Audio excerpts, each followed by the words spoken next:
Hello students, आज આપણે જોઈશું ચેપ્ટર 3 માં પ્રવાહ વિદ્યુતમાં ટોપિક 3.7 ઓકે, જુદા જુદા દ્રવ્યોની અવરોધકતા. ઓકે, તો સૌપ્રથમ આપણે એ વસ્તુ જાણીએ છીએ કે અવરોધ R proportional to the L by A. Okay, તો આપણે એક વસ્તુ જાણીએ છીએ કે અવરોધ R જે છે એ લંબાઈના સમપ્રમાણમાં છે અને ક્ષેત્રફળના વ્યસ્ત પ્રમાણમાં છે. જો આ ચલનું ચિહ્ન દૂર કરું તો એક અચળાંક આવે, એટલે કે R is equal to rho L by 1 આ સમીકરણને લખી શકાય. ઓકે, તો હવે જે rho છે એને શું કહેવામાં આવે છે?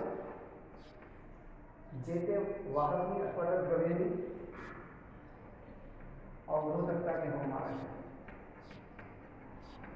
શું કહેવામાં આવે છે? અવરોધ. ઓકે, નાઉ એનો એકમ છે ઓમેગા ઇન્ટુ મીટર. ઓકે, વધુમાં આ જે અવરોધકતા છે એ શાના પર આધાર રાખે છે એ જાણવું જરૂરી છે. તો અવરોધકતા એ તાપમાન પર આધાર રાખે છે. તો બીજું એ વાહકના દ્રવ્ય પર, એટલે કે એ મટીરિયલ કયું છે, બરાબર, એમાં દ્રવ્ય કયું વાપરવામાં આવેલું છે તેના પર આધાર રાખે છે. અને ત્રીજું એ દબાણ પર પણ આધાર રાખે છે. ઓકે, તો દ્રવ્યની જે અવરોધકતા છે એ તાપમાન પર, વાહકના દ્રવ્ય પર અને દબાણ પર આધાર રાખે છે. ઓકે, તો આપણે ટોપિકમાં આગળ વધીએ કે જુદા જુદા દ્રવ્યની અવરોધકતા.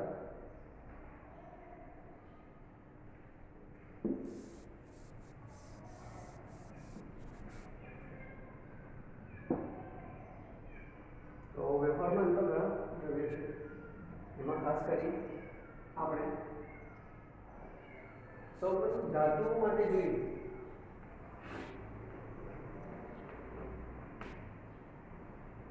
તો ધાતુમાં અવરોધકતા કેવી હોય છે? ઓછી હોય છે.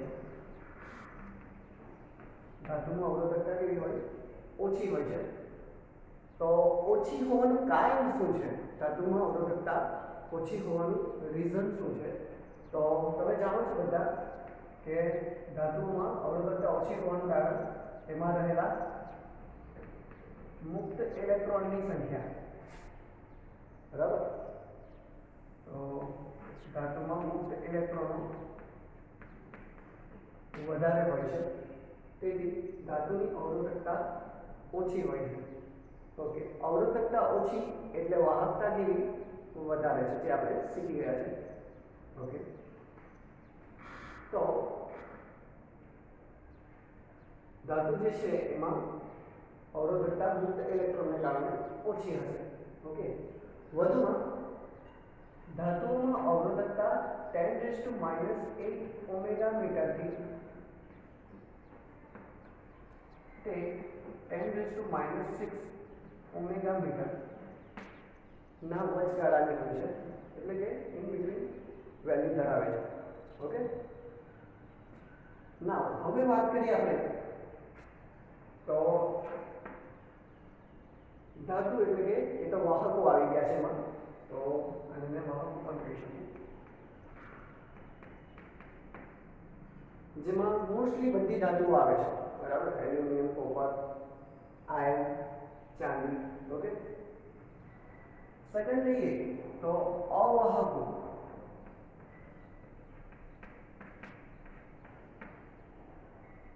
તો અવાહકોમાં અવરોધકતા કેવા પ્રકારની હોય છે એની ચર્ચા કરીએ.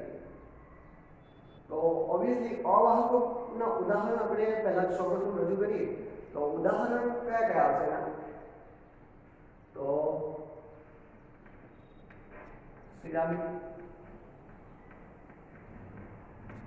પછી આવશે રબર, કાચ, પ્લાસ્ટિક, પછી બીજું શું આવશે? લાકડું.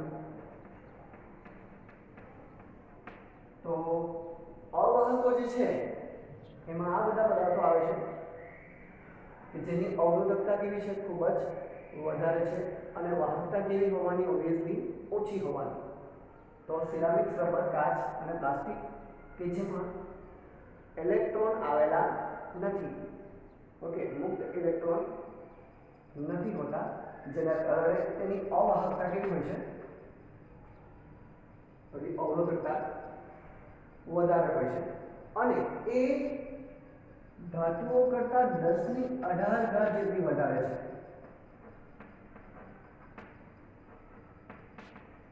1018 ઘાત ધાતુઓની અવરોધકતા કરતા વધુ છે.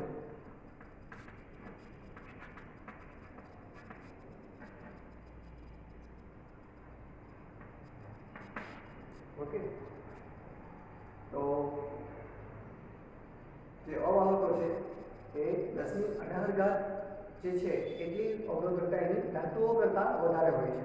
મીન્સ ધાતુઓની કમ્પેરિઝનમાં અવાહકોની અવરોધકતા કેવી છે? ખૂબ જ વધારે હોય છે. 1018 ઘાત કરતાં પણ વધુ હોઈ શકે. ઓકે, નાઉ તો ત્રીજું એક ગ્રુપ આવે છે, તો વાહકો અને અવાહકો વચ્ચેનું એક ગ્રુપ આવે છે, એને અર્ધવાહકો તરીકે ઓળખાય છે. શું તરીકે ઓળખાય છે? અર્ધવાહકો તરીકે ઓળખાય છે. ઓકે, તો અર્ધવાહકોમાં સૌપ્રથમ આવે શું? અર્ધવાહક રચનાઓમાં અથવા તો અર્ધવાહકો તરીકે જર્મેનિયમ, સિલિકોન,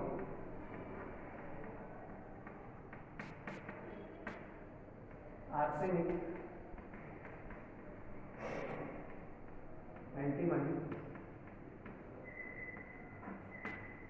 ઓકે, તો અર્ધવાહકો તરીકે જર્મેનિયમ, સિલિકોન, આર્સેનિક, એન્ટીમની જેવા તત્વો હોય છે, દ્રવ્યો હોય છે કે જે આ બંનેના વચગાળાની અવરોધકતા ધરાવે છે.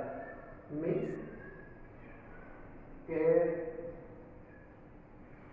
એક કમ્પેરિઝન કરીએ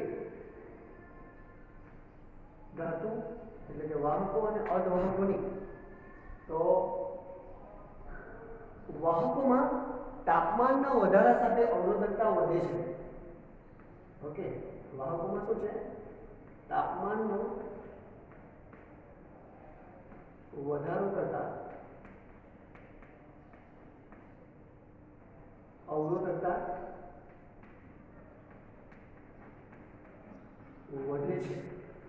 ઓકે, આ કેમ વધે છે એ આપણે આના પછીના ટોપિકમાં જોઈશું.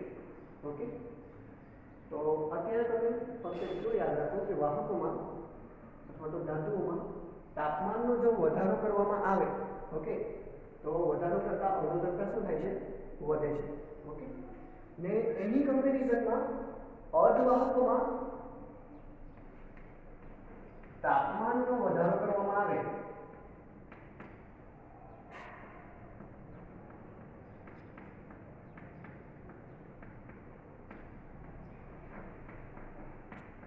તો અવરોધકતા ઘટે છે. શું થાય છે? અવરોધકતા ઘટે છે. અવરોધકતા ઘટે એટલે ઓબ્વિયસલી વાહકતા શું થાય? વધે છે. શેમાં? અર્ધવાહકોમાં. એટલે કે આ ટાઈપના જે મટીરિયલ્સ છે, સિલિકોન, જર્મેનિયમ ટાઈપના, એમાં શું થાય છે? તાપમાનનો વધારો કરવામાં આવે તો અવરોધકતા શું થાય? ઘટે છે. ઓબ્વિયસલી અવરોધકતા ઘટી એટલે વાહકતા શું થાય? વધે. એટલે કે ઊંચા તાપમાને અથવા તો જેમ જેમ તાપમાનનો વધારો કરવામાં આવે તેમ સેમિકન્ડક્ટર મટીરિયલ અર્ધવાહકોમાં વાહકતા વધે છે અને અવરોધકતા ઘટે છે. એટલે કે વાહકની જેમ બિહેવ કરવા લાગશે. ઓકે, ને એનાથી ઉલટું કે ધાતુઓમાં જો તાપમાનનો વધારો કરવામાં આવે તો અવરોધકતા વધે છે, અને અવરોધકતા વધે તો વાહકતા શું થાય? વાહકતા ઘટે છે. ઓકે, ના. વધુમાં અર્ધવાહકોની ચર્ચા કરીએ તો અર્ધવાહકો થોડો ઇન્ટરેસ્ટિંગ કેસ છે વાહકો અને અવાહકોની કમ્પેરિઝનમાં. તો અર્ધવાહકોમાં એ તમને સેમિકન્ડક્ટર વાળા ચેપ્ટરમાં 14મા ચેપ્ટરમાં જે અગાડી પણ કીધું છે એમાં તમને આવશે કે અર્ધવાહકોમાં જો આપણે અશુદ્ધિ ઉમેરવામાં આવે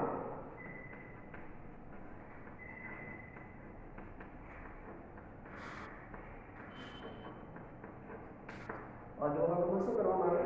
અશુદ્ધિ ઉમેરવામાં આવે એટલે કે ડોપિંગ કરવામાં આવે છે. તમને 14મા ચેપ્ટરમાં આવશે કે ડોપિંગ કરવામાં આવે તો પણ અર્ધવાહકોમાં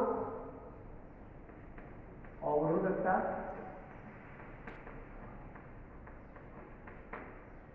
ઘટે છે.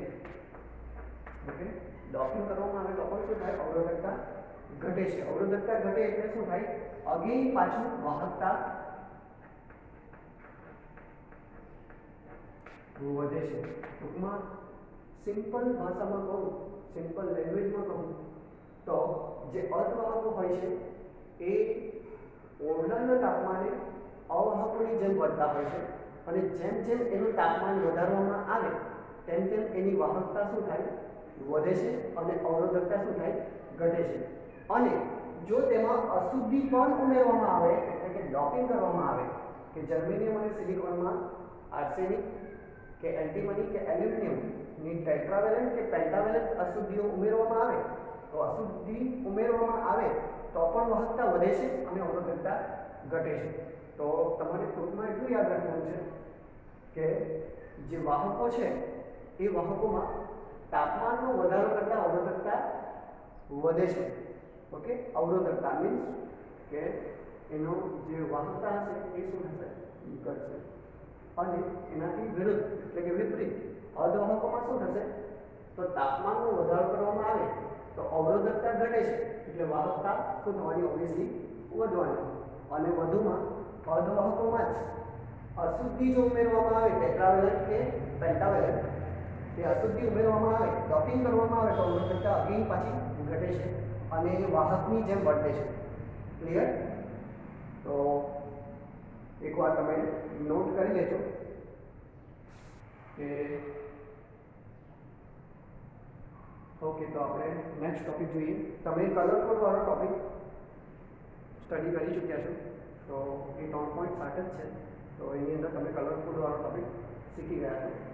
આપણે જોઈએ હવે 3.8 ટોપિક. તો હું આને રબ કરી દઉં છું. ત્યાં સુધી pause the video and note it down.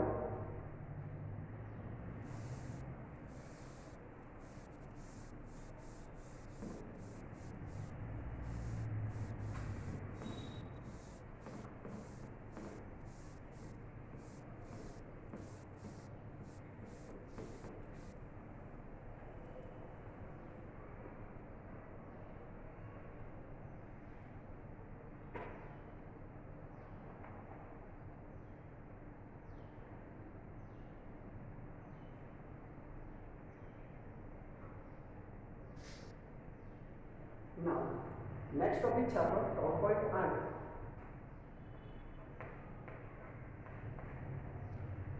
અવરોધકતાનો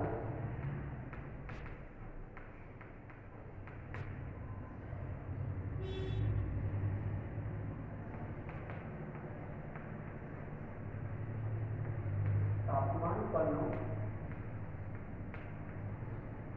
Aadhaar.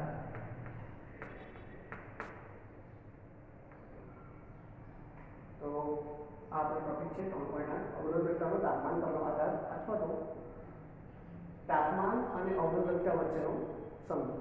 Okay, તો જે જુદા જુદા દ્રવ્યો છે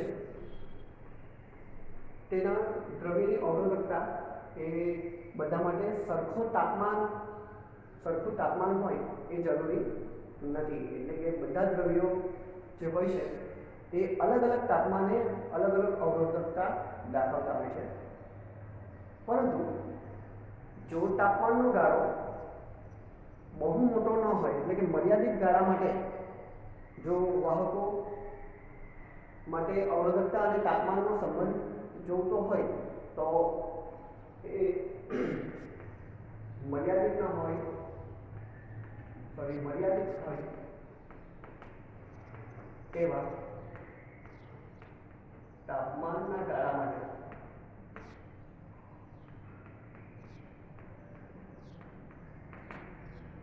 અવરોધકતા અને તાપમાન વચ્ચેનો જે સંબંધ છે એ એક સૂત્ર rho T is equal to rho 0 1 plus alpha T minus T0 પરથી આપવામાં આવે છે. ઓકે, કે બહુ મોટો તાપમાનનો ગાળો ન હોય એટલે કે મર્યાદિત તાપમાનના ગાળા માટે જો વાહકો માટે અવરોધકતા અને તાપમાનનો જો આપણે સંબંધ આપવો હોય તો એ સૂત્ર એ આ સૂત્ર પરથી અપાશે કે rho T is equal to rho 0 1 plus alpha T minus T0. Okay, now હવે અહીં જે rho of T છે એ શું છે તો T તાપમાને દ્રવ્યની અવરોધકતા છે.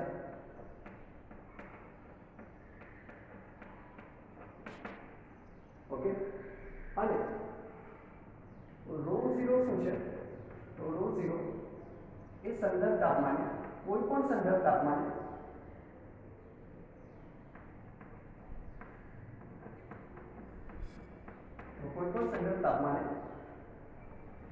અવરોધકતા છે. દ્રવ્યની અવરોધકતા છે. સંદર્ભ તાપમાન તરીકે 0 ડિગ્રી સેન્ટીગ્રેડ પણ હોઈ શકે છે. ઓકે, અને આલ્ફા શું છે તો આલ્ફા એ અવરોધકતાનો તાપમાન ગુણાંક છે. શું છે આલ્ફા? શું છે? અવરોધકતાનો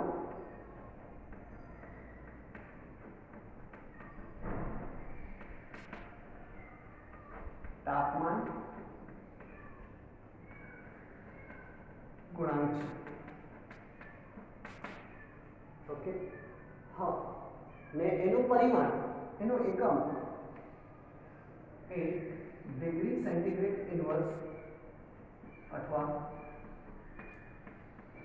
કેલ્વિન ઇન્વર્સ અથવા તો તાપમાન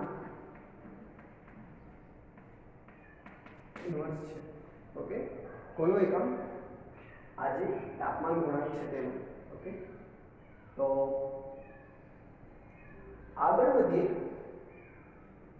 તો આ જે ફોર્મ્યુલા છે rho T is equal to rho 0 1 plus alpha T minus T0 A formula એવું ઇન્ડિકેટ કરે છે કે તાપમાન અને અવરોધકતાનો જે સંબંધ છે એ એનો જો ગ્રાફ ડ્રો કરવામાં આવે એટલે કે આલેખ ડ્રો કરવામાં આવે તો એ આલેખ કેવો મળશે? સુરેખા મળશે. પરંતુ એકચ્યુઅલમાં જે વાહકો હોય છે એ 0 ડિગ્રીથી નીચેના તાપમાને આ આલેખ સુરેખ બતાવતા નથી, એટલે કે વક્રાકાર મળે છે. ઓકે, એટલે કે આ સૂત્ર એવું કહે છે કે તાપમાન અને અવરોધકતા વચ્ચે જે સંબંધ છે એનો જે ગ્રાફ છે એ સુરેખા હોય છે, પરંતુ 0 ડિગ્રી સેન્ટીગ્રેડ તાપમાનથી નીચા તાપમાને ગ્રાફ જે હોય છે એ આલેખ સુરેખ બતાવતા નથી, એટલે કે વિપરીત આલેખ મળે છે. ઓકે, તો આપણે આગળ ચર્ચા કરીએ. હું એક ગ્રાફ ડ્રો કરું છું.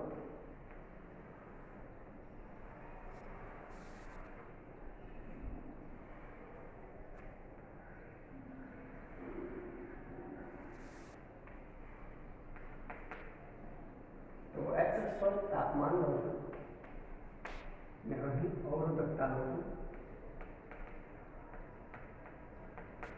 તો એક કોપર ધાતુ માટે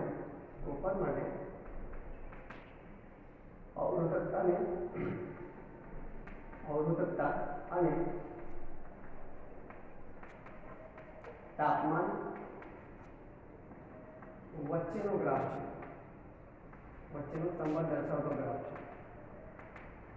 ઓકે, તો આ ગ્રાફ લઉં છું. ફોર એક્ઝામ્પલ અહીં 50, 100 ડિગ્રી અને 150 ડિગ્રી તાપમાન રાખું છું. કેલ્વિન, સોરી, અહીં કેલ્વિન તાપમાન રાખું છું. તો CU ની અવરોધકતા હું બતાવું છું કે 0.2, 0.4 અને તેનો એકમ શું છે? ઓકે, ધાતુઓ માટે જે અવરોધકતા છે એ 10⁻⁻1 ના ગાળાની હોવાથી તો 0.2 × 10⁻⁻8, 0.4 × 10⁻⁸ ઓમેગા ઇન્ટુ મીટર. ઓકે, તો આ જે ગ્રાફ છે એ શરૂઆતમાં ઊંડાના તાપમાને સુરેખાવે છે અને પછી એ ધીરે ધીરે ધીરે ધીરે આ રીતે ઉપર તરફ જાય છે. તો એ શું દર્શાવે છે? તો તમે જોઈ શકો છો કે એ દર્શાવે છે કે જેમ જેમ તાપમાનમાં વધારો થાય છે તેમ તેમ ધાતુઓમાં અવરોધકતા શું થાય છે? વધે છે. જેમ જેમ તાપમાન શું થાય છે? વધે છે, તેમ તેમ અવરોધકતા શું થાય છે? વધે છે. ઓકે, તો આ કોપર ધાતુ માટેનો આલેખ છે. એવી જ રીતે હું અહીં લઉં છું, જોજો એક મિશ્ર ધાતુ લઉં છું, નિક્રોમ. તો તમે જાણો છો કે નિક્રોમ એ શું છે? નિકલ, ક્રોમિયમ અને આયનની મિશ્ર ધાતુ છે, બરાબર? તો એના માટેનો ગ્રાફ લઉં છું.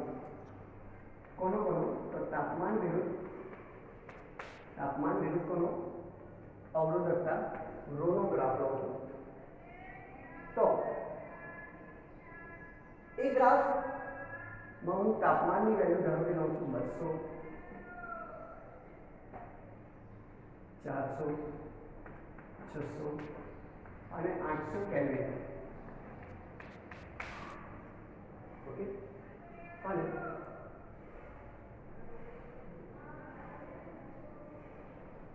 1.0, 1.10, 1.20. ઓકે, તો નિક્રોમ જે મિશ્ર ધાતુ છે એનો ગ્રાફ તમારો આ રીતનો આવશે.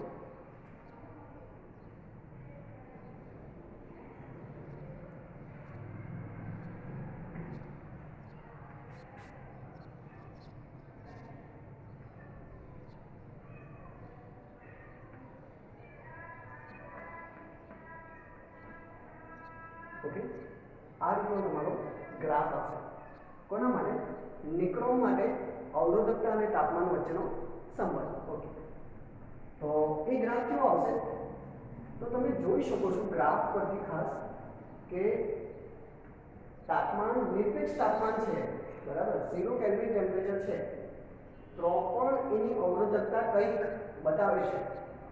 ઓકે, એટલે કે 1.10 ઓમેગા ઇન્ટુ મીટર જેટલી અવરોધકતા, તો પણ એની કંઈક અવરોધકતા છે નિરપેક્ષ શૂન્ય તાપમાને પણ.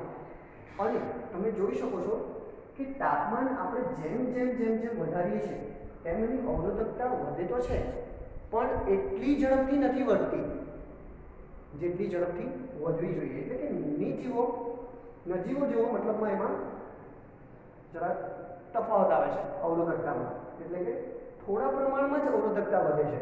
ઓકે, હું શું કહેવા માંગુ છું કે નિક્રોમ જે મિશ્ર ધાતુ છે એમાં જેમ જેમ તાપમાન આપણે વધારીશું તેમ તેમ એની અવરોધકતા વધશે તો ખરી, પણ એટલી બધી નથી વધતી જેટલી વધવી જોઈએ. ઓકે, એટલે કે જે તાપમાન અને અવરોધકતા વચ્ચેનો સંબંધ છે મિશ્ર ધાતુઓમાં, ખાસ કરીને નિક્રોમ, મેંગેનીઝ અને કોન્સ્ટન્ટમાં જે તાપમાન અને અવરોધકતા વચ્ચેનો સંબંધ છે એ સંબંધ માં અવરોધકતા એ તાપમાન પર નિર્ભર આધાર રાખે છે, બરાબર? એ એટલો બધા આધાર રાખતી નથી. એટલે કે અવરોધકતા આ મિશ્ર ધાતુઓ માટે અવરોધકતા કોના માટે? નિક્રોમ છે, મેંગેનીઝ છે,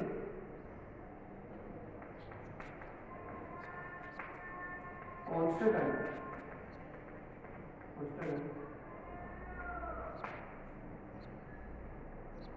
જેવી મિશ્ર ધાતુઓ માટે જે તાપમાન અને અવરોધકતા વચ્ચેનો ગ્રાફ જે છે, બરાબર, એ કેવો મળે છે? સુરેખ તો મળે છે, પણ એટલો ખાસ એની અવરોધકતામાં તાપમાન સાથે એટલો ચેન્જ આવતો નથી. ઓકે, મીન્સ કે અવરોધકતા તાપમાન પર નિર્ભર આધાર રાખે છે, એટલો બધો આધાર રાખતી નથી. અને ખાસ તો એ વાત છે કે 0 કેલ્વિન ટેમ્પરેચરે, બરાબર, પણ એની અવરોધકતા ઓછી થતી નથી.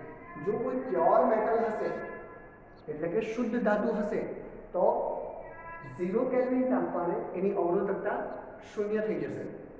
ઓકે, તો આ પોઈન્ટનો જ યુઝ તમારે ધાતુની શુદ્ધતા ચેક કરવી હોય, બરાબર, તપાસવી હોય, તો 0 કેલ્વિન ટેમ્પરેચરે શુદ્ધ જે ધાતુ હશે, નિરપેક્ષ શૂન્ય તાપમાને જે શુદ્ધ ધાતુ હશે, બરાબર, એની જે અવરોધકતા શૂન્ય થઈ જાય અને વાહકતા કેવી થઈ જાય? અનંત થઈ જાય. પરંતુ તમે જોઈ શકો છો કે 0 કેલ્વિન ટેમ્પરેચરે પણ નિક્રોમ જે છે, મિશ્ર ધાતુ અથવા તો મેંગેનીઝ કોન્સ્ટન્ટ એવી જે ધાતુઓ છે, એની અવરોધકતા શૂન્ય થતી નથી. ઓકે, મિશ્ર ધાતુઓની અવરોધકતા શૂન્ય થતી નથી. ઓકે, તો હવે લઈએ છીએ આપણે બીજી વસ્તુ જે હું બતાવું છું મેં, કે જે અર્ધવાહકો છે, બરાબર, કોણ? અર્ધવાહકો. તો અર્ધવાહકો છે, એના વચ્ચે તાપમાન અને અવરોધકતા વચ્ચેનો જો ગ્રાફ ડ્રો કરવામાં આવે, તો એની અવરોધકતા, એની જે અવરોધકતા છે એ તાપમાન સાથે શું થશે? તમે ગ્રાફ જોઈ શકો છો કે તાપમાન સાથે અવરોધકતા શું થશે? ધીરે ધીરે ધીરે ધીરે એકદમ માઇનર થતી જાય છે, એકદમ ઘટતી જાય છે. ઓકે, તો આ જે ગ્રાફ છે એ કેવો જાય છે? નીચેથી, મતલબ ઉપર જે અવરોધકતા વધારે છે એ ધીરે ધીરે ઘટતી જાય છે, એટલે એની અવરોધકતા મતલબમાં ઘટે છે. ઓકે, મીન્સ એવું ઇન્ડિકેટ કરે છે કે તાપમાન જેમ વધે છે સેમિકન્ડક્ટર્સમાં, અર્ધવાહકોમાં, તેમ અવરોધકતા શું થાય છે? ધીરે ધીરે ઘટતી જાય છે. ઓકે, તો આ હતું અર્ધવાહકો, ધાતુ જે વાહકો છે એમાં આપણે તાપમાન અને અવરોધકતા વચ્ચેનો સંબંધ હતો. વધુમાં ચર્ચા કરીએ તો આપણે એક ફોર્મ્યુલા સ્ટડી કરી ચૂક્યા છે, કે એ ફોર્મ્યુલા કયું હતું? તો ડ્રિફ્ટ અને વિદ્યુત પ્રવાહ ઘનતા વચ્ચેનો સંબંધમાં એક ફોર્મ્યુલા આવતું હતું કે અવરોધકતા ρ is equal to 1 upon sigma, which is equal to m divided by n e square upon ρ.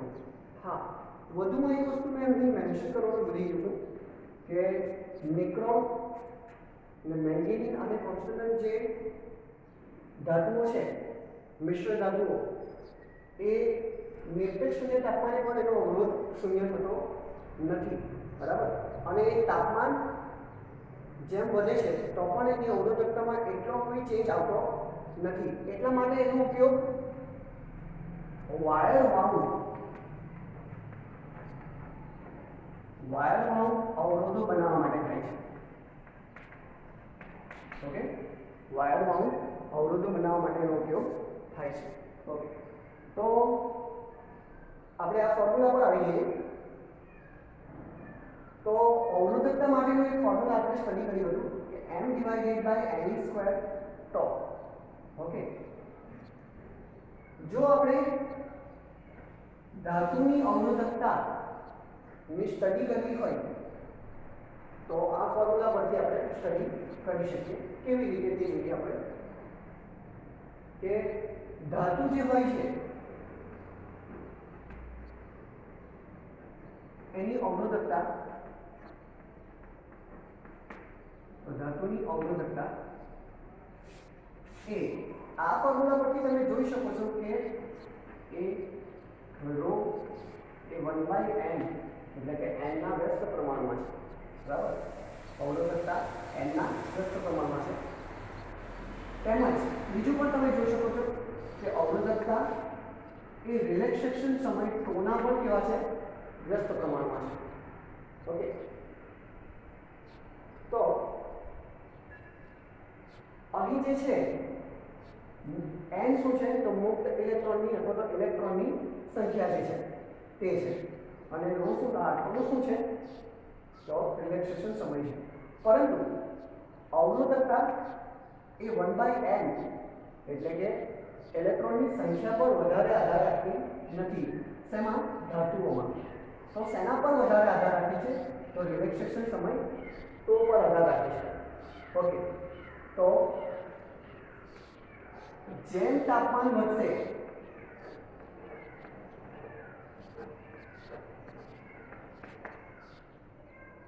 તેમ ઓબ્વિયસ છે કે ધાતુ હશે તો તાપમાન વધશે તેમ અથડામણો વધવાની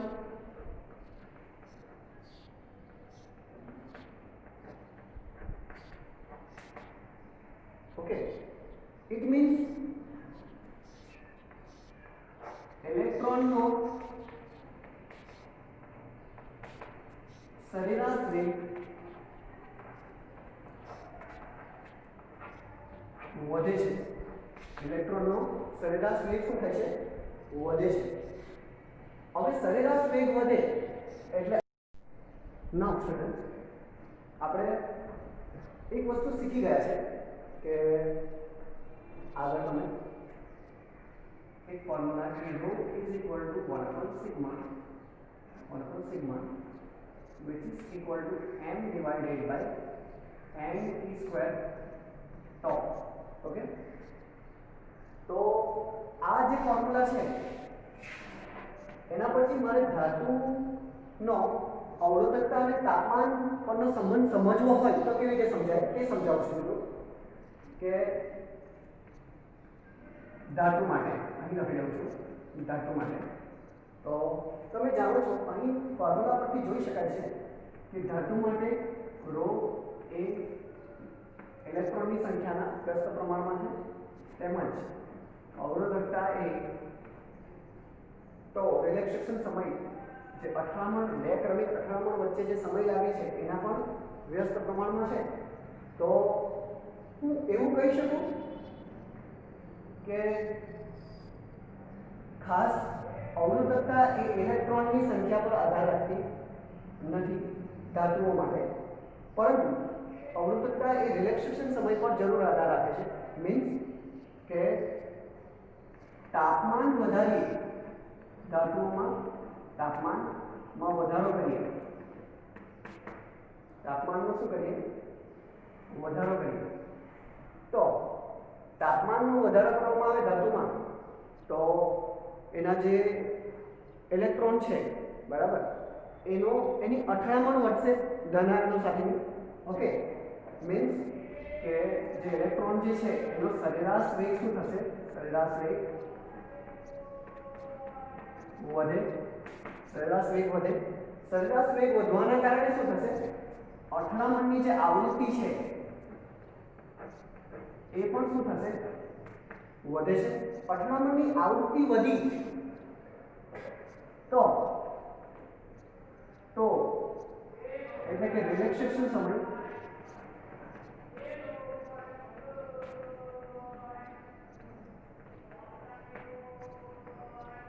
શું થાય છે? ઘટે છે. ફરી પાછું એક વાર સમજાવું છું. ધાતુઓમાં જો આપણે તાપમાન વધારીએ, તાપમાનનો વધારો કરીએ તો સરેરાશ વેગ વધે. ઓકે, સરેરાશ વેગ વધે એટલે અથડામણ, જે ઇલેક્ટ્રોનની જે અથડામણ છે એ શું થાય, એની આવૃત્તિ શું થાય, વધે છે. અને એ આવૃત્તિ વધતા રિલેક્સેશન સમય ઘટે છે, એટલે કે અથડામણ માટે, ક્રમિક અથડામણ માટે જે લાગતો સમય છે એ શું થાય, ઘટે છે. ને સમયગાળો જો ઘટી ગયો તો જાણો છો તમે છેદમાં છે સમયગાળો, રિલેક્સેશન સમય એ ઘટે, એટલે કે રિલેક્સેશન સમય જો ઘટ્યો તો અવરોધકતા શું થશે, વધે. ઓકે, તો મેં સિમ્પલી એક વર્ડ કહી શકું કે તાપમાન જો ધાતુઓમાં વધારવામાં આવે તો રિલેક્સેશન સમય શું થાય, ઘટે છે, અને અવરોધકતા શું થાય, વધે છે. એટલે સિમ્પલી તાપમાન વધતાની સાથે ધાતુઓમાં અવરોધકતા શું થાય, વધે છે. ક્લિયર? ઓકે, તો આ વાત હતી કોના માટે, ધાતુઓ માટે. નાઉ આપણે અર્ધવાહકો માટે વાત કરીએ તો અર્ધવાહકો માટે અહીં લખું છું, અર્ધવાહકો માટે વાત કરીએ તો અર્ધવાહકોમાં એ વાહકતા બે વસ્તુના કારણે હોય છે. એક તો ઇલેક્ટ્રોનના કારણે પણ વાહકતા હોય છે, અને હોલ, બરાબર, જેને ધન આયન તરીકે કન્સિડર કરવામાં આવે છે, બરાબર. તો હોલના કારણે અને ઇલેક્ટ્રોનના કારણે, બંનેના કારણે વાહકતા હોવાથી એ અવરોધકતા એ અર્ધવાહકોમાં ફક્ત n ની સંખ્યા પર આધાર રાખે છે. ઓકે, રિલેક્સેશન સમય પર આધાર રાખતું નથી, એટલો બધો આધાર રાખતું નથી. એટલે તમે જોઈ શકો છો કે અર્ધવાહકોમાં જો તાપમાન વધારવામાં આવે, અર્ધવાહકોમાં તાપમાન વધે, બરાબર, તો અર્ધવાહકોમાં તાપમાન વધારવામાં આવે તો ઇલેક્ટ્રોન હોલ જે સહસંયોજક બંધમાં જોડાયેલા હોય છે એના જોડકા છૂટા પડે, બરાબર. એટલે ઇલેક્ટ્રોન હોલની સંખ્યામાં શું થશે, વધારો થશે. ઓકે, તો તાપમાન વધે તો n ની સંખ્યા શું થાય, વધે. ઓકે, n ની સંખ્યા વધી તો ઓબ્વિયસલી n ની સંખ્યા વધી, છેદ વધે છે, તો આ જે અવરોધકતાની વેલ્યુ શું થાય, ઘટે છે. તો આના માટે પણ મેં આવું કહી શકું કે અર્ધવાહકોમાં તાપમાન વધારીએ તો ઇલેક્ટ્રોન હોલની સંખ્યામાં શું થાય, વધારો થાય, અને ઇલેક્ટ્રોન હોલની સંખ્યામાં વધારો થાય તો વિદ્યુતભાર ઘનતા શું થાય, ઘટે છે. ઓકે, અને વધુમાં મેં કહું છું કે અવરોધકતા અર્ધવાહકોમાં એ રિલેક્સેશન સમય પર આધાર રાખતી, વધારે પડતી આધાર રાખતી નથી. તો અગેન એકવાર કહું છું કે અર્ધવાહકો જે હોય છે એમાં તાપમાન વધારીએ તો ઇલેક્ટ્રોન હોલના જોડકાની સંખ્યા, એટલે કે ઇલેક્ટ્રોન હોલની સંખ્યા વધે, બરાબર. એટલે કે વાહકતા વધે છે એમાં. ઓકે, તો ઇલેક્ટ્રોન n ની સંખ્યા વધી તો n વધે, છેદ વધે તો અવરોધકતા શું થવાની, ઘટે છે. ઓકે, તો એટલા માટે ગ્રાફમાં તમને અવરોધકતા વિરુદ્ધ જે તાપમાનનો ગ્રાફ અર્ધવાહક માટે છે એમાં અવરોધકતા તાપમાનની સાથે શું થાય છે, ઘટે છે. આ તાપમાન છે. ઓકે, ના મેં એક વસ્તુ બીજું પણ કીધું હતું કે આપણે જે સેમિકન્ડક્ટર છે, અર્ધવાહકો છે, એમાં તાપમાન વધારવાની સાથે શું થાય, અવરોધકતા ઘટે છે. અને બીજી રીતે પણ એક અવરોધકતા ઘટે છે, એમાં જો અશુદ્ધિ ઉમેરવામાં આવે, ટેટ્રાવેલેન્ટ કે પેન્ટાવેલેન્ટ અશુદ્ધિ ઉમેરવામાં આવે તો પણ અવરોધકતા શું થાય છે, ઘટે છે, બરાબર. ને આ જે એની લાક્ષણિકતા છે એના કારણે જ એનો ઉપયોગ ઇલેક્ટ્રોનિક પરિપથ બનાવવામાં થાય છે, બરાબર. કે જે પણ તમે આજે લાઈફસ્ટાઈલ તમે જુઓ છો, મોબાઈલ ફોન છે, કોમ્પ્યુટર છે, એ આટલી હાઈલી ઇલેક્ટ્રોનિક જે લાઈફસ્ટાઈલ છે એકદમ જોરદાર, એ જે લાઈફસ્ટાઈલ છે એનું કારણ શું છે, તો આ અર્ધવાહકો છે, જર્મેનિયમ અને સિલિકોન. ઓકે, સો તમે નોટ કરી શકો છો, પોઝ ધ વિડિયો. ઓકે.